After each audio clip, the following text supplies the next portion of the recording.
welcome to I Don't Speak Coronavirus. I don't speak Canadian. The COVID-19 special. Everything you need to know to make a full recovery in Canada.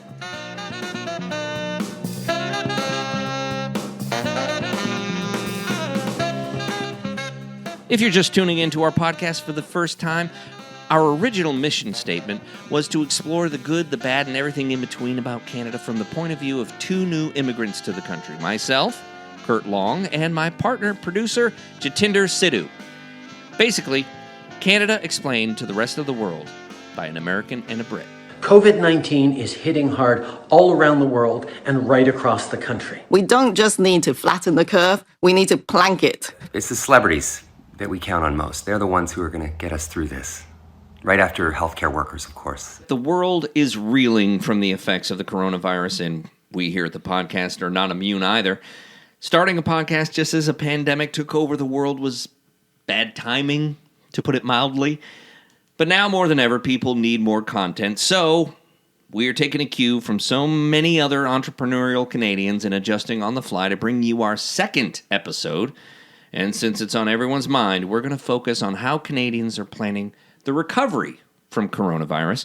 So, Jay, what's the story of coronavirus in Canada? The story of coronavirus in Canada seems to have started off very well in the sense that the government had a very good handle on the situation. There was quite a lot of testing early on, particularly here in the province of British Columbia. Right. The federal government was very quick to realize that this was a serious emergency. I mean, it probably helped that Justin Trudeau's wife, Sophie Trudeau, contracted the disease and he was in isolation. That brought it home to many Canadians in a way that might not have been quite as effective if you were just talking about statistics in faraway corners of the country. Now, the early trajectory was a relatively slow build-up, but what has happened is that here in BC, the government's received a lot of praise for flattening the curve, whereas in Quebec in particular, but also in Ontario, there's been a really big surge in numbers of cases, but also the numbers of people dying. And the city of Montreal is kind of off the charts, 2,000. So this is a country of just 37 million. So that's kind of not quite per capita New York City, but it's getting there. So is this a case of there being two Canadas? There's the Quebec side, the BC side. Is it the conservative side, liberal side? As you know, where BC is very liberal section of Canada. A lot of people all over the world look at Canada as, oh, it's all socialist, the whole thing. But there's actually some pretty big divides here politically and how the people look at things. Alberta, for instance, oil-rich, very conservative, more on the money. Maybe they consider us more tree huggers here in BC. Is there anything to that as far as Canada being split up?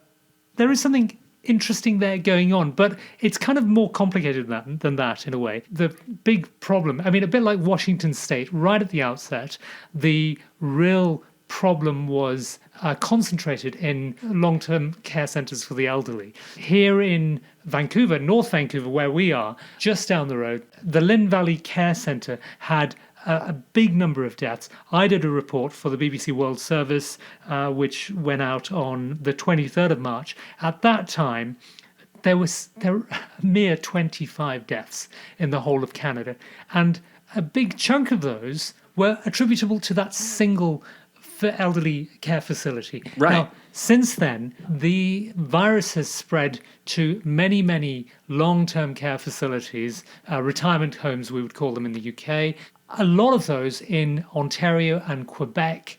And the problem in Quebec was particularly around care homes where the staff got sick, and many of them just stopped coming to work. And actually, some people even died of malnutrition. I mean, just as horrendous and horrific as that sounds. So there was a really, really serious public health emergency in Quebec. But the broader political point about that sort of divide between the liberal and the conservative, it's very interesting.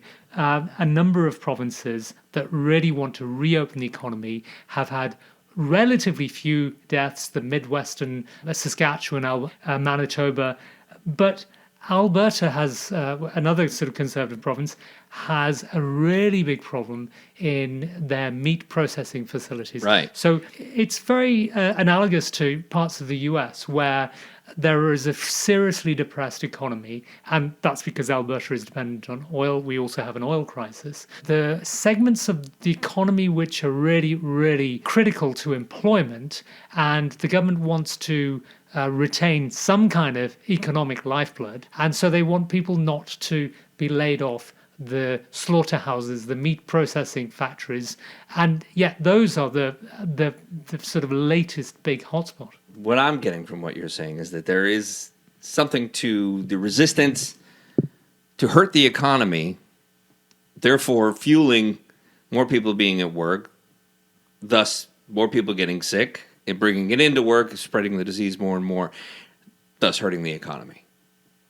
It's an endless cycle. Yeah, but interestingly, another significant Conservative premier, Doug Ford in Ontario, Canada's most sort of densely populated, biggest population. I thought you were going to say Canada's most dense person.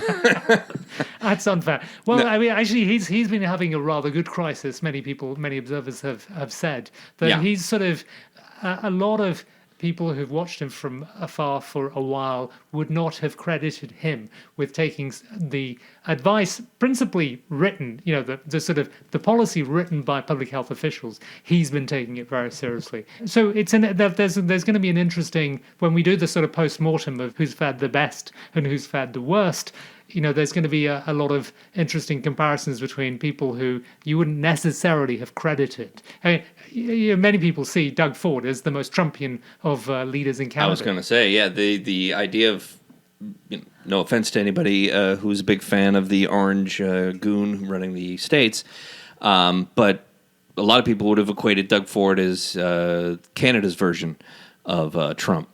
But like you said, he somehow has come out looking a lot better in all this. At least much more of a leader, and much more passionate and caring about the people themselves rather than the bottom line. Now, and that's people are going to in the future.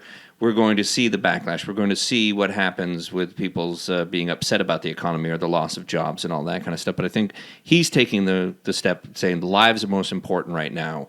We need to take care of our health. We won't have jobs if we're not alive. So I got to give him praise there. And I think that's very important, especially in these times, to give credit where it's due. Where it's not due, on the other hand, if we're talking about just the two candidates, in the meantime, Andrew Scheer, who's basically been booted out of the Conservative leadership, has taken every opportunity every single day to try to tear down everything Trudeau has done along the way, which I find interesting. I don't see a lot of traction for him. I do see it on the Twitter, and I see a couple of reports here and there.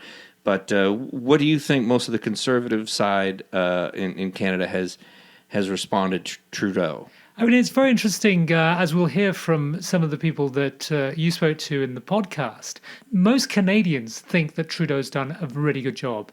And Trudeau's been really honest in the sense that he has said, and his ministers have said, this is completely uncharted territory. We are making this up as we go along. So if the Conservative opposition comes along and says, hey, Trudeau, you just figured this out on the back of an envelope, Trudeau's already admitted as much. I mean, because nobody knows what the hell to do. Yeah. So the federal government has thrown money at the problem because they did not want to see, a massive sort of socioeconomic collapse. So the government has done what it could. Yes, they have amassed staggering levels of debt. But then this is the picture the world over. I do have to say, I feel comfortable with the leadership thus far and with the messages that have been coming out, and particularly being in BC, that the curve seems to be flattening. We are going to reopen. We're going to start getting services back, but it's already happening in Saskatchewan. It's about to happen here in BC, depending on when we drop this podcast.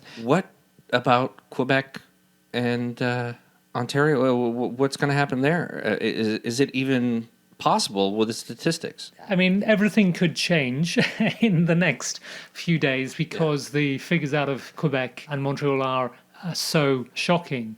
but the Premier in Quebec, Premier Legault made it very clear that he wanted the province to open up. But it's really hard to see that happening, and many people are warning that, it's premature.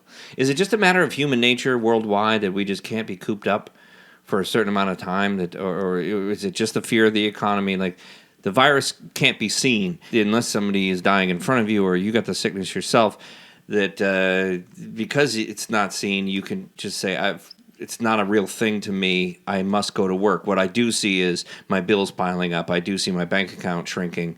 I do see, my kids not in school, things like that. Is it just a matter of economics, or is it more of a human thing that we just need to congregate? We need to see other human beings. I think it is partly that. I mean, if you remember the rallying cry in the US in the early stages of the lockdown, amongst some admittedly very right-wing people, they were talking about the cure being worse than the disease. Yeah. And I think there is a cost-benefit analysis going on in the minds of some people who say, look, we've had however many 30,000 deaths it might be. We've had a segment of the mostly elderly population who are already probably likely to die within the next year or two because they're elderly and they're frail. Mm-hmm. So there's this horrible phrase, harvesting. This, the Grim Reaper has turned up, has harvested people. It's a bit untimely. It's a year or two before we're going to go anyway. As a consequence, we have shut down the economy, and we're looking at a recession, a global recession. We're looking at a staggering decline in the standard of living for many people, probably over the next few years, in order to pay for all of this. Yeah. So at some point, we need to probably just cut our losses, get back to work, assume that a number of people are going to die anyway, and just get on with it. Yeah, it's a very sad state of affairs when human life is devalued. The idea being, we don't have to deal with the dead once they're gone, but we don't want the prospect of dealing with the living who are poor and destitute and in need. Yeah, I mean, and it's a really difficult political calculation, because at some point you can see that the kind of stifling of life is so damaging. So we've seen domestic abuse up, child abuse up, real concern amongst social services in countries around the world. There is, probably likely to be a significant rise in lifestyle diseases, obesity, diabetes untreated. There's likely to be significant health consequences, people not getting enough exercise. I mean, the fact is that too many people around the world live in very confined spaces. And also, I mean, it must be said, a lot of people probably around the world thinking, I don't want to risk going outside for a walk, which is, to my mind, frankly, wrong. Right. What I wanted to get into, as far as the difference between Canada and the States, anyway, is the healthcare side. We have universal healthcare here in Canada, and the States do not. So when we're talking about numbers and we're talking about transparency, do you believe there's an issue with some of these statistics, whereas that here in Canada, nobody feels afraid to go to the doctor if they feel sick or if they feel like they've been infected. Whereas in the States, I've heard it quite a few times, actually, that people are resistant to go to the doctor in general, even if they think they broke a leg, because they're worried about a medical bill. And they just don't have insurance. They're just not covered. And now, a lot of people have been furloughed. A lot of people have been laid off. They don't have their job's insurance to go to rely on. Is that an issue, do you think, for the States, whereas it's not here? Or is it a benefit, at least, for living in Canada? Well, undoubtedly, the fact is that if you don't have healthcare coverage anywhere in the world, then you are much less likely to go to the doctor, even if you are sick. That's just, a universal reality. Now, in Canada, what happened was that if you are in need of going to the doctor and you don't have MSP, the provincial healthcare coverage, which everybody is supposed to have who is eligible, then there was a fear that maybe you're a visitor, you're a student, you're a number of categories of person who might not be eligible. Well, they just said, you know what? Don't worry, you're not going to have to pay for your coverage. You must get medical attention. So that was a very clear signal in a country which already has a fairly good, robust healthcare system, although there are big sort of gaps in areas, principally the cost of drugs. Right. But there was a provision made across Canada for that. It's for everybody, visitors and non-eligible people, to get their own healthcare. That's great. Well, now let's talk about business. Beyond sheltering in place, wearing masks, virtual classrooms, adjusting workouts from the gym to the home, all that kind of stuff. There are big sacrifices and changes to our daily lives, but for small businesses around the country, that means plummeting revenues. They have the possibility of losing their businesses altogether. So we wanted to talk to a lot of local Vancouver small business owners to find out how the crisis is affecting them, how they've adjusted to the times, and how they think things will change when all the restrictions are loosened. Hi, my name's Andrew Claver. I'm the owner of Shipyards Coffee here in North Vancouver. I thought for sure we were going to be locked down. I didn't think that we would be considered essential in any way, and I thought we were days away from being told to shut our doors. I was extremely concerned. We in order to run a coffee shop of the volume that we do, we have a large amount of inventory. We have thousands of dollars worth of coffee and food and other items, and we thought it was inevitable that we would have to shut our doors. It was very stressful and very challenging, and everybody deals with it a little bit differently. Some people just clam up, and some people are quite vocal about how concerned they were, and there's not much you can do except walk through it day by day. My name is Tamara, and I own Delish General Store and Jar Bar Refillery. It's done this weird time warp thing. Really crazy. It feels like it was a year ago, and yet it feels like it was yesterday. Yeah. I was worried about my staff. I knew that I would, if I had to ask them to stay, that I would be making them fearful about dealing with the public. And so I let them go, and then I was fearful that they would think that I was abandoning them or asking them not to be a part of this wonderful business anymore. Okay, I got to let the girls go, got to lay the staff off for now, and they know it's temporary, and they're welcome back at any time. How in the world am I going to make my rent? I think I started to look at my bottom line and my finances, and I think I looked at my bank account, and, when you're a small maker or a small business, you run paycheck to paycheck. Nessa Van Bergen, managing partner, lead event planner, and sommelier at Beaumont Catering and Events. So our school has a very heavy population of people from mainland China and also Iranian population. Both of those populations suffered first through this pandemic before it was even labeled a pandemic. Because of that, we were hearing rumblings of something going on. Parents in the Chinese community were being extremely proactive because they do come back and forth from China and Canada, and self-isolating. So we noticed it in February. I started sort of ringing some alarm bells with people in the industry saying, we're going to start seeing some rules being put in place here. If we're not shut down altogether, then we're going to be seeing reduced capacity by 50%. I wouldn't be surprised to see the airports close down. We did have the benefit of having a few extra weeks to wrap our brains around it. I had a notebook page where I went through and went, okay, here's all the deposits that we were expecting on weddings coming up this summer. Here's what deposits we've taken. What happens if people want their money back? Can we do it? Even though we're not legally obligated, we can just push their date forward. Are we going to meet our bills? What do we have in our lines of credit? There were many nights where both Dino and I, we're awake at 6 o'clock in the morning. That's unusual. Yeah. Why is that? It's stress. We reached out to our insurance company to find out if our business cancellation or interruption insurance would cover that.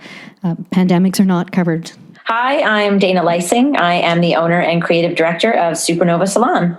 In the beginning, the choice to close was not told to us, but we chose to close. We closed on the 17th of March, sort of before the health authorities made our close mandatory, just because things felt so scary. And I had employees that worked for me that didn't feel safe.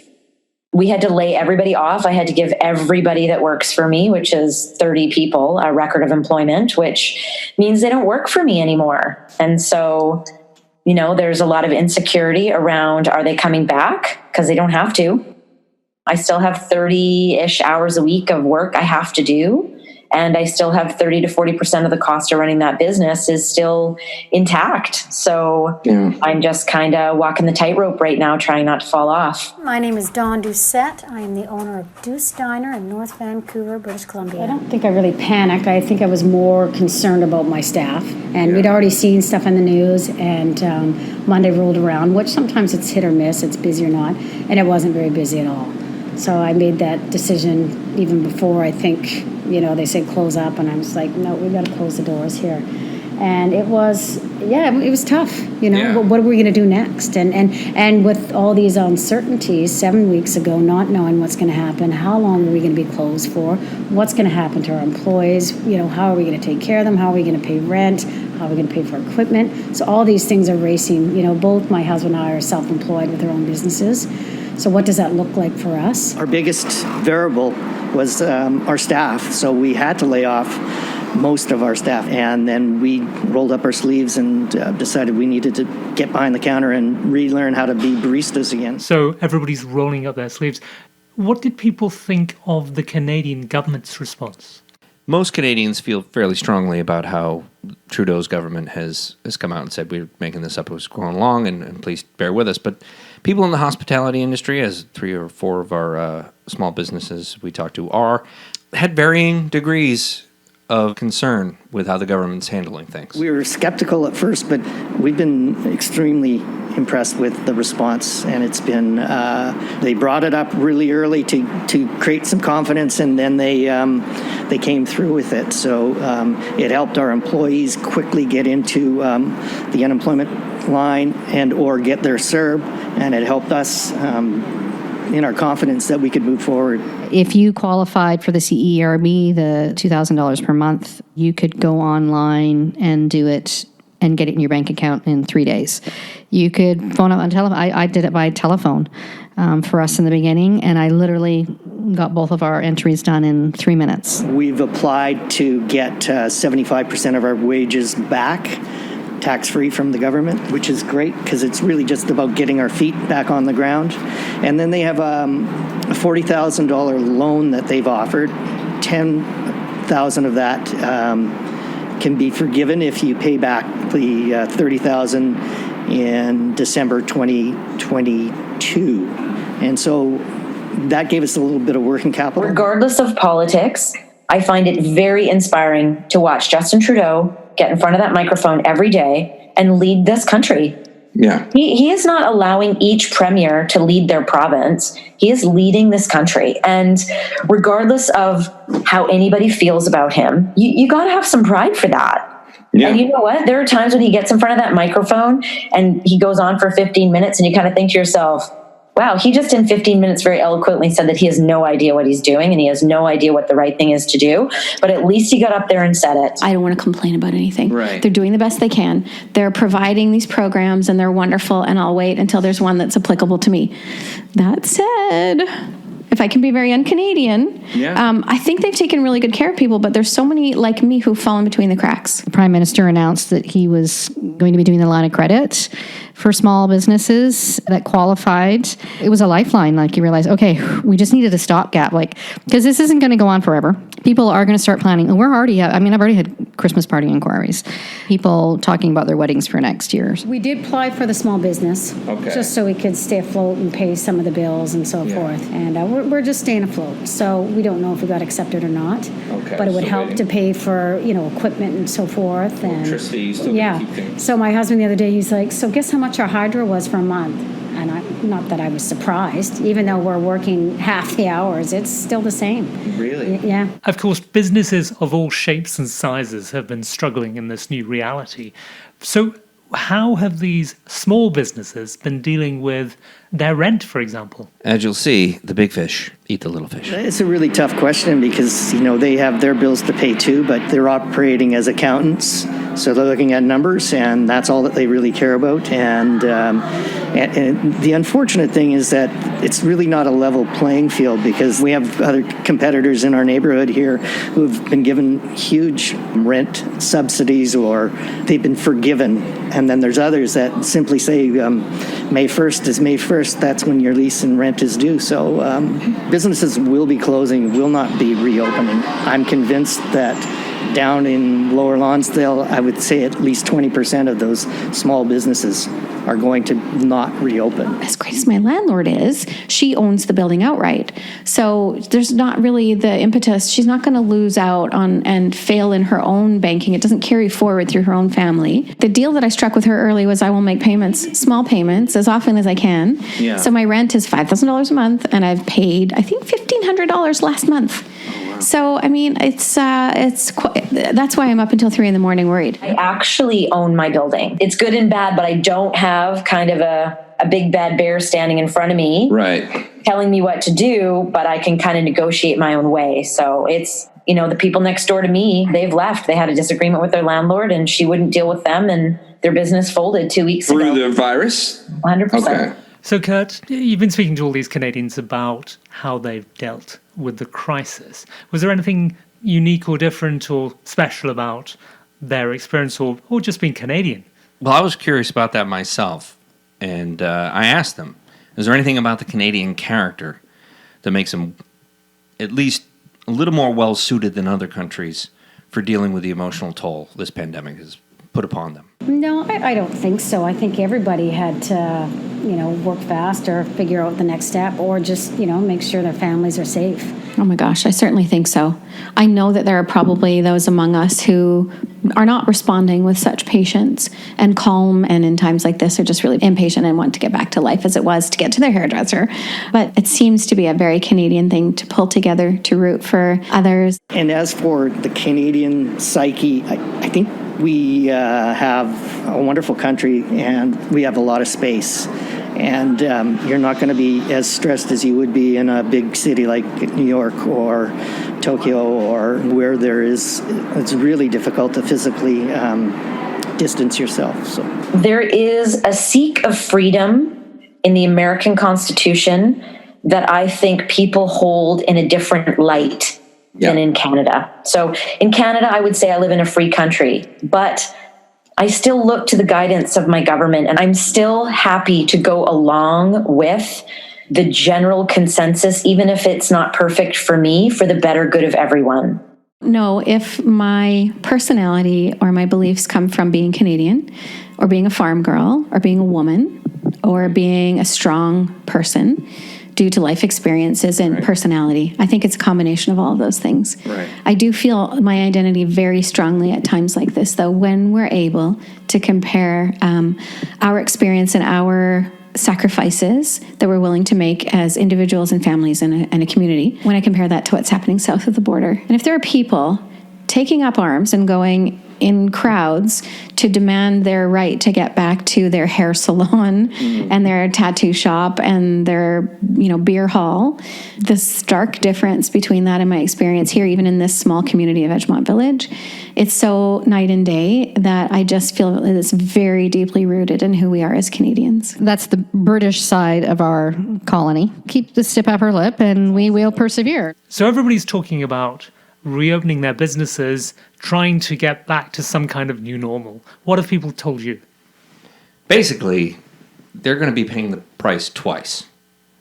It's not cheap to try to recover from this pandemic. We're having plexiglass built around the front desk, so my patrons and my team feel like there is appropriate protection. We're having plexiglass made that will go in between all of the shampoo basins. I've already purchased gloves and masks that will be single use for all of my team.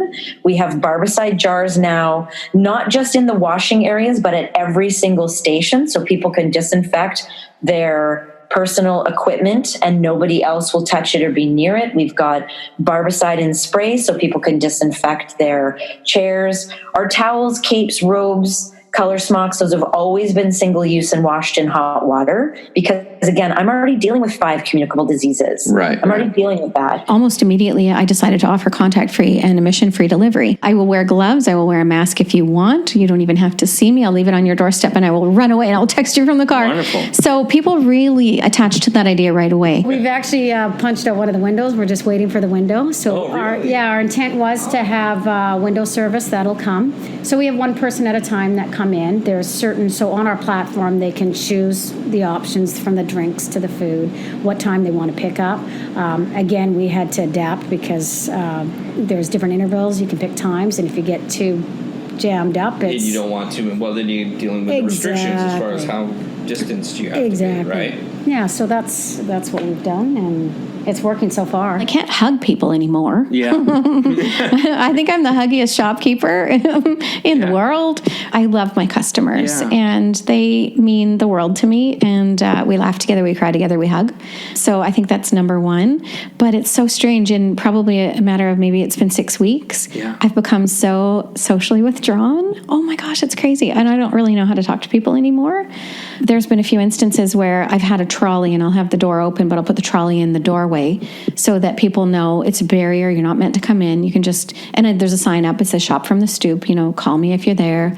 And every now and then someone will push it aside and walk in and I feel threatened. Yeah. And then I feel, I don't know what to do. And I can't tell them to leave because they might want to shop, and that's wrong. And I need the sale. But gosh, it's going to be bizarre to open the door again. As emotional as all these interviews were, to hear these people struggle and deal with the effects of the pandemic have had on their small business, one of the most poignant thoughts came from Dana Lysing of Supernova Salon. I think it's really important right now that people look at, what are you buying?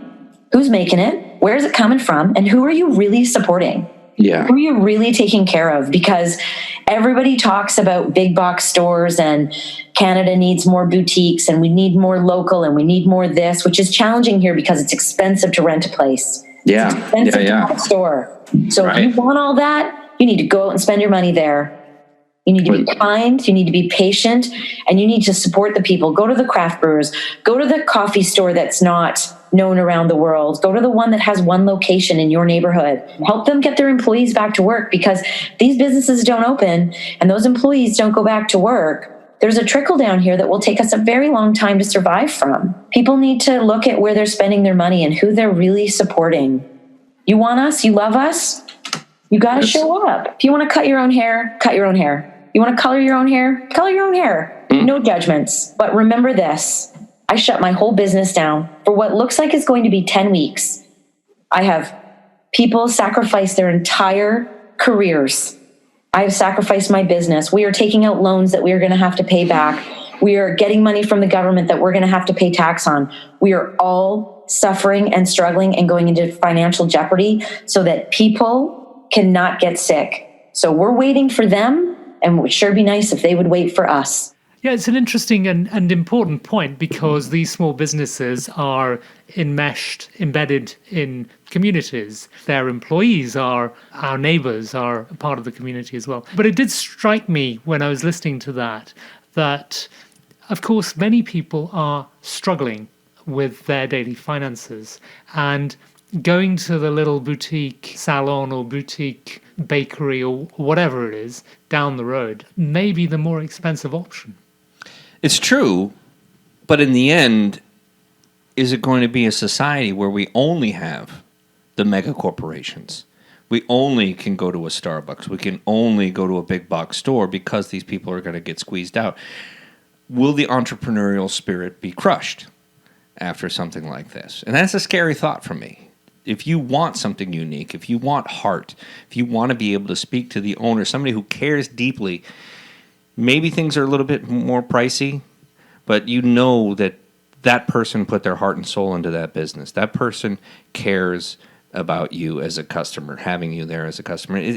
There's something communal about it that I think will be sorely missing if we don't help support these small businesses, get them going. Let's just think about where you're buying things from. And then it could take a bunch of different ways. Like we said, financially, who are you helping out? These big corporations, Jeff Bezos, he's not hurting during this pandemic. If you keep buying everything from Amazon, Sure, you'll get a cheap thing delivered to your door in a couple of days, and the convenience is wonderful. But in the end, what will the effect on the economy be if the only jobs people are working for Amazon? So if there are local stores that you love, go give your local business owners a hug and shop there. Here, here.